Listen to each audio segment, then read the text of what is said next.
Bapak Ibu Saudara-saudara, mari kita berdoa untuk pemberitaan firman Tuhan. Mari berdoa. Ya Tuhan Allah, tolonglah kami saat ini, supaya waktu di mana kami akan belajar dari firman Tuhan, sungguh-sungguh Tuhan menyiapkan kami, seluruh hidup kami hanya terarah kepada kebenaran firman Tuhan, yang akan menolong kami membangun kehidupan kami, berkenan kepada Tuhan, membawa optimisme bagi kami, supaya kami menjalani hidup ini dalam semangat. Jauhkanlah Tuhan bagi kami segala penggoda dan pencobaan, supaya dalam damai sejahtera-Mu kami belajar firman Tuhan. Di dalam nama Yesus, firman yang hidup itu, kami berdoa. Amin. Tema yang ditetapkan oleh Majelis Sinode di bulan kebangsaan ini adalah peduli terhadap anak bangsa. Peduli terhadap anak bangsa. Pembacaannya terambil dari surat Filipi. Filipi pasal 2 ayat 1 sampai ayat yang ke-11. Filipi pasal 2 ayat 1 sampai ayat yang ke-11. Saya akan bacakan buat kita semua. Nasihat supaya bersatu dan merendahkan diri seperti Kristus. Jadi karena dalam Kristus ada nasihat, ada penghiburan kasih, ada persekutuan roh, ada kasih mesra dan belas kasihan. Karena itu sempurnakanlah sukacitaku dengan ini. Hendaklah kamu sehati sepikir, dalam satu kasih, satu jiwa, satu tujuan. Dengan tidak mencari kepentingan sendiri atau puji-pujian yang sia-sia. Sebaliknya hendaklah dengan rendah hati yang seorang menganggap yang lain lebih utama daripada dirinya sendiri. Dan janganlah tiap-tiap orang hanya memperhatikan kepentingannya sendiri, tetapi kepentingan orang lain juga. Hendaklah kamu dalam hidupmu bersama menaruh pikiran dan perasaan yang terdapat juga dalam Kristus Yesus, yang walaupun dalam rupa Allah tidak menganggap kesetaraan dengan Allah itu sebagai milik yang harus dipertahankan, melainkan telah mengosongkan dirinya sendiri dan mengambil rupa seorang hamba dan menjadi sama dengan manusia. Dan dalam keadaan sebagai manusia, Ia telah merendahkan dirinya dan taat sampai mati, bahkan sampai mati di kayu salib. Itulah sebabnya Allah sangat meninggikan Dia dan mengaruniakan kepadanya nama di atas segala nama, supaya dalam nama Yesus bertekuk lutut segala yang ada di langit dan yang ada di atas bumi dan yang ada di bawah bumi, dan segala lidah mengaku Yesus Kristus adalah Tuhan, bagi kemuliaan Allah Bapa. Demikian firman Tuhan. Berbahagia setiap orang yang mendengar firman, memelihara dan melakukan dalam hidup setiap hari. Shalom. Sekali lagi shalom Bapak Ibu Saudara-saudara. Saya membayangkan ketika COVID ini mulai berjalan, anak-anak orang yang di rumah saja tiap hari sekolah dari rumah, mereka sudah bosan. Bicara libur kepada anak-anak ini sudah tidak penting lagi. Sepertinya sudah tidak ada arti itu libur. Hampir 2 tahun ini.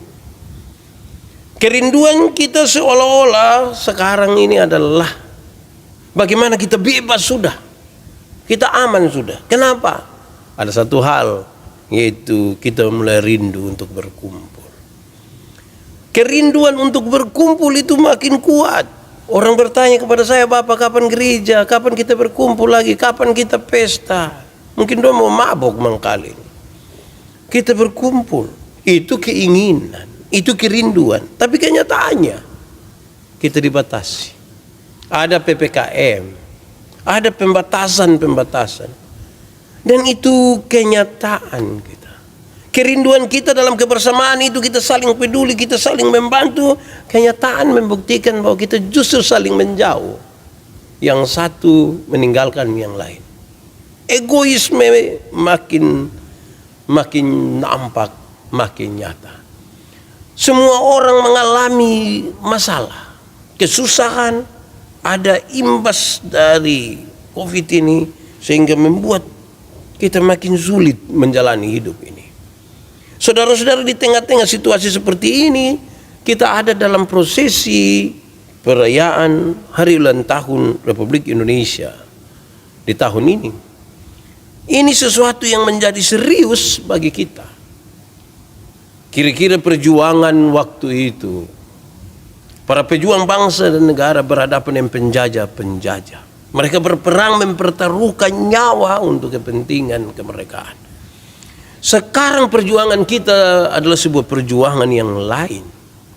Tantangan kita, perjuangan kita bukan saja di Indonesia tapi di seluruh dunia adalah bagaimana kita mengalahkan COVID ini. Berjuang untuk COVID itu kemudian bisa kita lalui dengan baik, kita menang atasnya. Saudara-saudara, kerinduan untuk berkumpul, untuk bersama-sama juga itu dirasakan oleh jemaat-jemaat di Filipi. Dirasakan juga oleh Paulus. Paulus pernah bersama-sama dengan mereka. Tapi sayang, saat ini dalam pembacaan kita pada hari ini, dari surat Filipi, ini Paulus ada di penjara. Paulus ada di penjara dan dia menulis surat kepada jemaat-jemaat di Filipi. Saudara bisa bayangkan, dalam kondisi di mana dia ada di penjara ini, dia masih menasihatkan orang-orang yang di luar, menasihati orang-orang yang di luar, yang ada di Filipi. Mestinya sangat masuk akal ketika dia hanya fokus kepada hal-hal yang berurusan langsung dengan dia ketika dia ada di penjara. Tetapi justru itu tidak. Dia memperhatikan mereka, mendorong mereka, menasihati jemaat-jemaat di sana. Hal yang luar biasa sekali. Kalau kita membaca surat-surat Paulus, termasuk surat Filipi ini, surat yang ditulis dari dalam penjara. Untuk kepentingan jemaat-jemaat itu, dia membangun komunikasi dengan mereka. Media yang dia pakai itu adalah surat. Dia menulis surat. Dia menyampaikan salam kepada jemaat-jemaat. Sejumlah nama dia sebutkan. Dia menyatakan terima kasih. Dia menyatakan sejumlah hal bagi jemaat supaya mendorong mereka menjadi semangat, menjadi kuat. Saya kira fasilitas waktu itu tidak sama dengan kita sekarang. Surat sekarang ini tidak laku kecuali surat elektronik. Dulu kalau masih pacaran itu kita kan pakai surat-surat yang ditulis, semoga saya menjumpai Adinda, dan sejumlah kata-kata mutiara yang kita taruh di sana. Sekarang tidak, WA. Sekarang kita suka pakai voice note, video call. Saya bayangkan saudara-saudara, Paulus luar biasa menggunakan dengan maksimal media ini. Nah, mestinya sekarang ketika media makin berkembang, fasilitas kita makin banyak, mestinya itu dimanfaatkan untuk kita saling mengingat, bukan untuk saling menjauhkan. Tapi justru saudara-saudara, media-media kita sekarang terlalu banyak hal, informasi-informasi yang membuat kita justru mengalami kelemahan. Kenapa? Informasi-informasi hal yang tidak baik itu kepun banyak, pemerkosaan di sini, perampokan di sini, perkelahian di sini. Nasihat-nasihat itu kemudian tidak menjadi penting untuk banyak orang, tidak dibaca oleh banyak orang, tidak diikuti oleh banyak orang. Tetapi kalau berita-berita kekerasan dan lain-lain itu diikuti banyak sekali, itu viral sekali itu. Itu pertama, saudara. Yang kedua, saudara-saudara, Paulus dia memanfaatkan betul persahabatan. Jadi persahabatan yang sangat baik dengan jemaat itu. Kemudian dia pakai persahabatan ini untuk sesuatu yang menolong bagi perjalanan hidup selanjutnya, meskipun mereka dibatasi oleh penjara. Paulus menulis surat di dalam penjara. Ada yang siap antar ke jemaat, ada yang membaca di jemaat. Setelah baca, mereka menyampaikan sesuatu kepada yang bawa berita ini, bawa kembali kepada Paulus. Paulus ikuti betul perkembangan mereka. Paulus seorang rasul, dan saudara-saudara, kalau saya mengandaikan dia sebagai seorang pendeta jemaat, dia seorang pendeta wilayah yang sangat luas, terlalu luas wilayahnya. Dia tidak pergi pada waktu sakramen saja.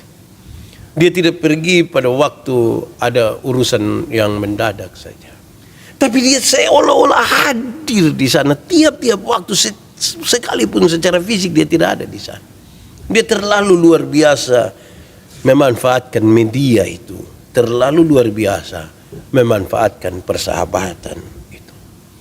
Lalu saudara-saudara, walaupun demikian, saya tetap percaya bahwa ini semua bisa terjadi karena Tuhan berkuasa penuh di dalam dirinya. Bukan karena dia, tetapi berespon terhadap kuasa Tuhan yang luar biasa itu. Dia memaksimalkan segala sesuatu, potensi-potensi dirinya untuk bisa tetap mendukung, mendorong, menasihati jemaat-jemaat di Filipi.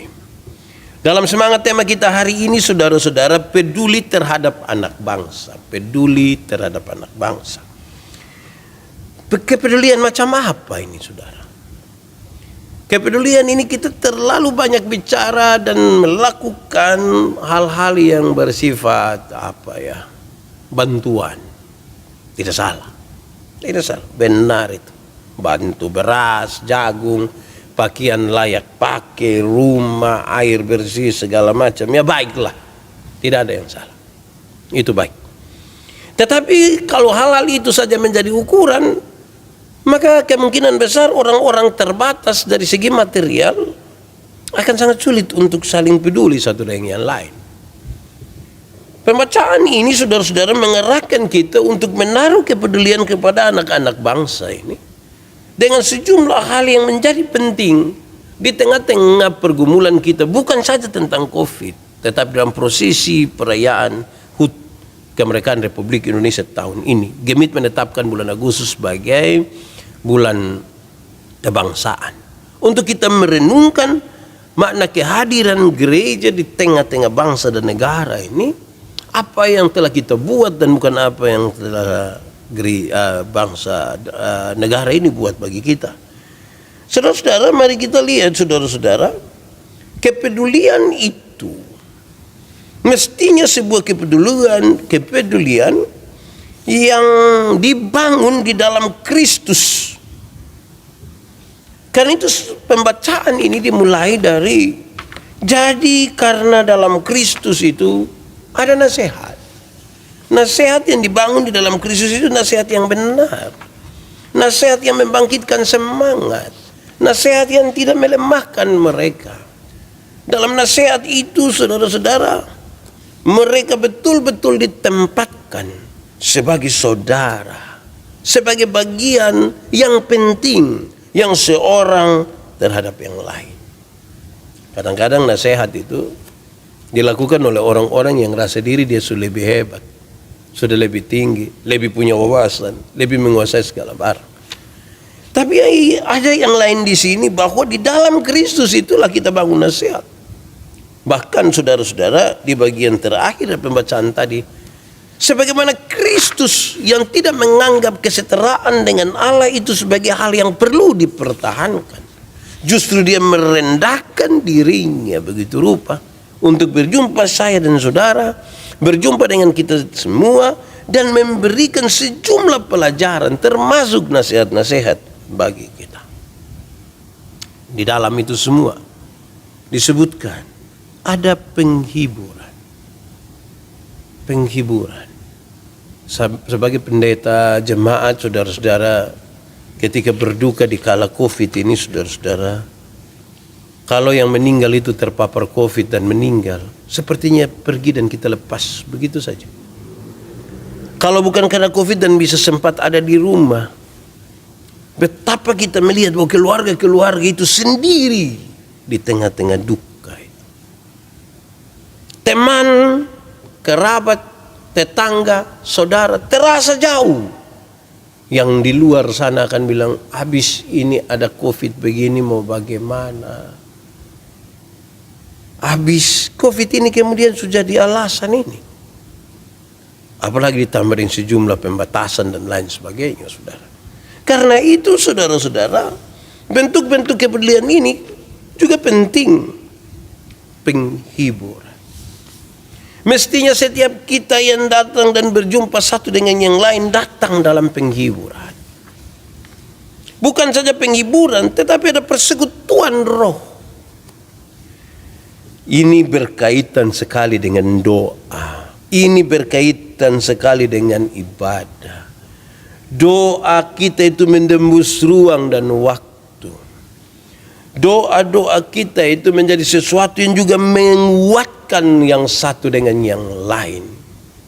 Anak-anak muda dorang suka bikin status. Doa adalah cara terbaik untuk memelukmu dari jauh. Lebe juga itu kalimat. Tapi mari kita lihat yang positif saja. Mungkinkah kita ada berdoa bagi orang lain, bagi sahabat, bagi saudara kita yang ada di mana-mana? Ini menjadi penting bagi kita semua supaya kita datang dalam penghiburan. Jangan datang membawakan kepada mereka beban lagi, berita yang menakutkan lagi. Jangan datang dengan sejumlah hal yang mengecewakan lagi, tapi membawa penghiburan. Persekutuan roh. Kita tinggal di berbagai-bagai tempat yang berbeda. Tapi media-media hari ini, saudara-saudara, sudah bisa apa yang kita nyatakan di sini diikuti oleh sahabat-sahabat di seluruh Indonesia, bahkan di luar negeri, dimanapun, dan ini semua sudah bisa dijalankan. Justru mestinya ini kita lebih lagi di dalam Tuhan untuk bersekutu, bersatu dalam persekutuan roh. Di dalamnya juga itu ada kasih mesra. Kasih mesra. Saya mesti hati-hati untuk menyampaikan kasih mesra ini, saudara. Tetapi yang ingin disampaikan di sini adalah kalau saudara pernah merasakan kemesraan, kemesraan ini janganlah cepat berlalu. Kenapa jangan berlalu? Karena dia menyejukkan hati. Kemesraan itu membuat kita merasa ada dan berarti. Kemesraan itu membuat kita rindu supaya tetap bersama-sama, tidak saling menjauhi satu dengan yang lain. Kemesraan itu meniadakan itu iri hati dan kebencian-kebencian. Karena itu di dalam Kristus itu ada kasih mesra. Kasih yang membuat orang merasa hadir hari ini ada. Saudara-saudara, ada banyak usaha hancur. Ada banyak orang kehilangan pekerjaan. Ada banyak orang bahkan susah makan sekarang. Ada banyak orang sekarang sementara terpapar COVID dan mereka merasa ditinggalkan. Sekarang ini kan kita duduk saja jaga jarak. Itu bagi yang kita sama-sama masih sehat saja. Apalagi kalau kita tahu bilang yang di sebelah itu ada COVID. Oi, sepertinya kemesraan itu tidak akan tetap ini. Ini lagu kemesraan jangan cepat berlalu ini sudah tidak jadi lagi. Tetapi di dalam Kristus ini masih bisa kita lakukan. Mari kita mengekspresikan kemesraan itu. Tidak harus dengan sentuhan. Tetapi persekutuan roh itu menolong kita. Sebagai bagian dari kepedulian kita terhadap orang lain. Ada belas kasih. Yang satu berbelas kasihan dengan yang lain. Saya membayangkan saudara bahwa belas kasih itu hanya bisa terjadi dari hati yang meluap-luap dengan kasih. Yang oleh karena kasih itu dia mau untuk melakukan sesuatu. Belas kasihan itu adalah sebuah pelajaran yang hanya bisa ditimba dari Kristus. Tuhan Yesus itu semasa pelayanannya berjumpa dengan mereka yang sakit, yang terlantar. Seperti anak ayam kehilangan induknya, tergeraklah hatinya oleh belas kasihan untuk mempedulikan mereka, untuk menolong mereka. Tuhan Yesus yang penuh kuasa itu melakukan segala sesuatu yang dia pandang baik untuk mereka yang olehnya dia berbelas kasih. Pastinya kalau kita belajar dari Yesus, maka hari ini saya dan saudara mestinya melakukan sesuatu untuk itu. Untuk belas kasihan itu. Karena itu semua saudara-saudara, kalau kita baca surat Filipi, dia tahu bahwa jemaat mengalami sebuah kemajuan. Kalau kita baca pasal 1 ayat 5, aku mengucap syukur kepada Allahku karena persekutuanmu dalam berita Injil mulai hari pertama sampai sekarang. Itu berarti ada kemajuan di situ. Karena itu mari sempurnakanlah. Persekutuan baik ini. Tapi sempurnakanlah ini semua dengan kita sehati, sepikir, dan satu tujuan. Sehati di dalam Kristus, sepikir di dalam Kristus, satu tujuan di dalam Kristus. Ini lambang dari persekutuan itu yang tidak saling menjauhkan satu dengan yang lain. Mereka dibatasi sesungguhnya karena Paulus ada di penjara dan mereka ada di Filipi. Filipi itu terdiri dari orang-orang lokal yang ada di situ, para budak, para tawanan perang yang kemudian dibuang ke situ. Tetapi di dalam Kristus mereka bisa satu hati. Satu hati yang penuh kasih, sepikir dan satu tujuan. Berpikir seperti Kristus dan tujuan. Satu tujuan. Orang bertanya, Pak Pendeta, tujuan apa? Ya, tujuan Kristus. Apa tujuan Kristus? Apa tujuan Kristus? Menyatakan tanda kerajaan Allah di tengah-tengah dunia. Menyelamatkan dan membebaskan saya dan saudara. Pembebasan itu merupakan sebuah pembebasan yang utuh. Pembebasan jasmani dan pembebasan kita dari soal-soal rohani. Ketika kita ada dalam dosa, ketika kita ada dalam berbagai-bagai kejatuhan. Hendaklah sekalian kamu begitu. Dan untuk itu saudara-saudara, yang satu hendaklah merendahkan diri terhadap yang lain. Yang satu jangan bikin diri inti, tetapi yang satu merendahkan diri terhadap yang lain. Dia merasa yang lain juga penting. Ini yang dilakukan oleh Paulus. Kalau kita baca surat Filipi dari Paulus dan Timotius, dia sampaikan. Sejak awal Paulus mengaku, dia kasih tahu kepada jemaat bahwa dia tidak sendiri. Kami dua ini, ada Paulus, ada Timotius. Dia sebutkan tambah, kami berdua ini tidak ada satu yang lebih dari yang lain. Walaupun orang tahu Timotius adalah murid rohani dari Paulus.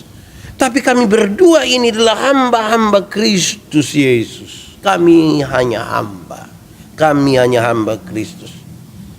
Dan kami menuliskan surat ini kepada semua orang kudus dalam Kristus di Filipi. Jemaat disebutkan sebagai persekutuan orang kudus di sana. Sebut penghargaan yang luar biasa. Tapi kata-kata itu jangan kata-kata kosong. Penghargaan dan sebutan-sebutan sebagai umat kudus, sebagai orang-orang kudus di dalam Kristus, mestinya ini yang dijaga dan dipelihara supaya tetap kudus. Supaya tetap kudus.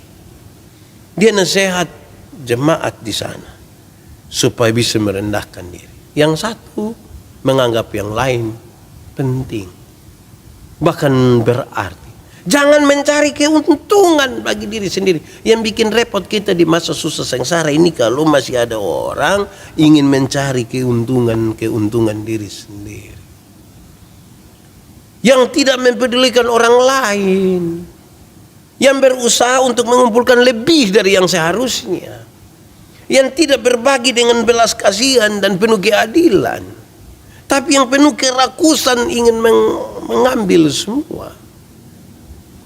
Bangsa ini cukup luas, cukup besar. Republik Indonesia ini sangat luas. Berbagai-bagai suku bangsa, berbagai-bagai pulau, belasan ribu pulau, berbagai-bagai latar belakang ini. Mestinya yang seorang menganggap yang lain itu penting. Yang satu suku menganggap yang lain juga penting dan ada. Berhenti meremehkan, berhenti merendahkan orang lain. Kita akan ada dalam berbagai-bagai perjumpaan di gereja, di berbagai-bagai tempat, tetapi biarlah kita saling merendahkan diri. Paulus menyampaikan kepada jemaat betapa pentingnya kehidupan yang baik di antara jemaat, dan dia tunjukkan lewat timnya. bersama-sama dengan Timotius. Mungkin sejumlah orang tidak disebutkan, tetapi mereka yang mengantarkan surat-surat ini kepada jemaat-jemaat. Ini hal yang penting saudara-saudara, supaya kita merawat persatuan, supaya kita merawat persekutuan, persatuan, tetapi juga sekaligus persekutuan, supaya kita tetap ada sebagai bangsa Indonesia, tetapi sekaligus sebagai persekutuan dari orang-orang kudus di sini, orang-orang yang dipilih oleh Tuhan. Kita mesti peduli terhadap hal ini. Perlahan-lahan hal ini mulai hilang. Saudara-saudara, jangan terlalu tinggi sampai di begini-begini. Anak-anak sekarang saja kadang-kadang kita lihat kata terima kasih sesulit mereka ucapkan. Terima kasih. Terima kasih sesulit. Bukan saja terima kasih, maaf itu saja sulit. Kalau maaf dan terima kasih saja sulit, saudara, apalagi hal-hal yang menyangkut dengan pengorbanan yang lebih, saya kira akan jauh lebih sulit. Dibutuhkanlah sekarang orang-orang yang punya kerendahan hati. Dan bagaimana itu bisa terjadi pada jemaat? Sudah terjadi di Paulus. Bagaimana itu terjadi pada diri Paulus? Jawabannya, karena dia belajar dari Yesus Kristus. Tuhan Yesus itu menjadi tempat di mana kita belajar. Menjadi tempat di mana kita belajar sesuatu yang bisa membuat merendahkan diri. Bahkan dalam kesetaraan dengan Allah, sekalipun dia anggap hal yang tidak perlu dipertahankan, dia mengambil rupa sebagai seorang hamba. Oleh karena itulah dia mendapat penghormatan tersebut. Ini. Dia ditinggikan. Dan di dalam nama Yesus itu segala lutut bertelut. Dia datang berjumpa dengan orang-orang. Dalam kepedulian itu dia berjumpa dengan orang-orang. Dia tidak menjauhkan diri dari mereka, tapi berjumpa dengan orang-orang. Termasuk saya, termasuk saudara. Hari ini saudara ada dalam sejumlah masalah. Rumah tangga, pekerjaan, pasangan hidup, masa depan, sakit, dan berbagai-bagai hal. Dan Yesus yang peduli itu berjumpa dengan saudara. Berjumpa dengan saudara. Sekarang, buka hatimu. Ini bukan saja sebuah nasihat, tetapi ini sekaligus sebuah pernyataan bahwa Tuhan ada dekat-dekat dengan kita dan dia peduli terhadap saya dan saudara. Mungkinkah dalam situasi terbatas ini hati kita seluas dunia ini untuk berjumpa dengan Allah? Atau kita mulai ragu-ragu? Atau kita makin jauh? Kita sudah kehilangan harap, putus asa dalam berbagai-bagai ketidakberdayaan kita. Mari kita siapkan hati kita, kita angkat semuanya kepada Tuhan. Kita percaya Tuhan Yesus baik. Dia yang ada dulu, kini akan terus membawa kita sampai pada perjalanan di masa depan itu. Kita tunduk kepala dan kita berdoa.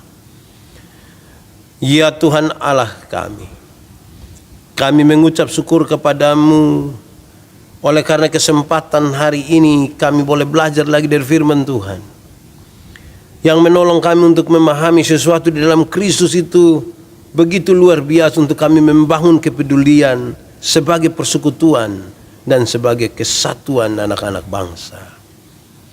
Tolonglah kami supaya kami tidak saling menjauhkan diri. Tolonglah kami supaya kami memanfaatkan segala sesuatu yang Tuhan perkenankan ada pada kami itu untuk menjadi bagian yang akan mendatangkan sukacita dan tujuan Kristus di dalam kita. Terima kasih banyak. Setiap kami yang sakit, yang putus asa, setiap kami yang merasa sendiri, setiap kami yang bergumul dengan hal-hal rumit dalam hidup menuju masa depan, sekarang kami sudah buka hati dan biarlah Tuhan menjamah, Tuhan masuk dan Tuhan menjadi bagian hidup kami tiap-tiap hari. Terpujilah namamu Bapa. Engkau Bapa yang luar biasa bagi kami. Di dalam nama Yesus kami berdoa. Amin.